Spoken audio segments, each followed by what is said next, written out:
24th August రోజు Rajesh sir conduct చేసిన interlink India's first meetup కి నేను వెళ్ళిన. ఫస్ట్ టైం నేను రాజేష్ సార్ ని మీట్ అవ్వడం. సార్ యాక్చువల్ గా ఎక్స్ లో ఒక పోస్ట్ పెట్టారు, ఈ మీటప్ కి ఎవరైనా రావాలనుకుంటే పాసెస్ కోసం డిఎం చేయమన్నారు. అలా నాకు పాస్ వచ్చింది తప్ప ఇది అంబాసిడర్స్ మీటింగ్ అయితే కాదు. ఇంటర్లింక్ కి సంబంధించి ఇండియాలో జరుగుతున్న ఫస్ట్ మీటప్ కాబట్టి నేను ఖచ్చితంగా వెళ్ళాలనుకున్నా. అండ్ ఈ మీటప్ కి మహేష్ మ్యాగ్నస్ అన్నయ్య కూడా వచ్చారు. Rajesh sir and Mahesh Magnus అన్నయ్య ఇద్దరు కూడా మన ఛానల్ చూస్తామని చెప్పడంతో నేను చాలా షాక్ అయినా. నన్ను రికగ్నైజ్ చేస్తారని కూడా నేను ఎక్స్పెక్ట్ చేయలేదు. అందరూ సబ్స్క్రైబ్ చేసుకోండి సార్ బుల్రన్ తెలుగు ఛానల్.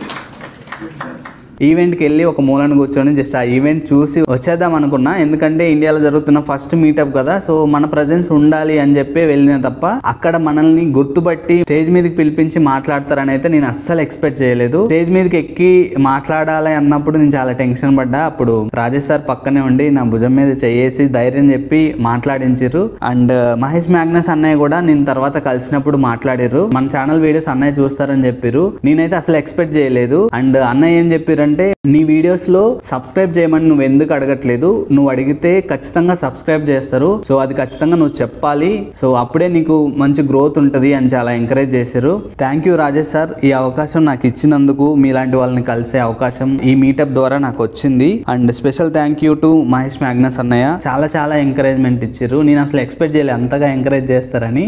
అండ్ ఒక్క మాట చెప్పాలనుకుంటున్నా, 4 months బ్యాక్ బుల్రన్ తెలుగు అనే ఒక ఛానలే లేదు. సో ఈ 4 months లో పెట్టిన ఎఫర్ట్స్ కి రిజల్ట్స్ ఆటోమేటిక్గా వచ్చినాయి. నేను అసలు ఈ రిజల్ట్స్ నేను ఎక్స్పెక్ట్ చేయలే. అంటే ఇంత పెద్ద వాళ్ళని కలుస్తాను కూడా నేను ఎప్పుడు అనుకోలే.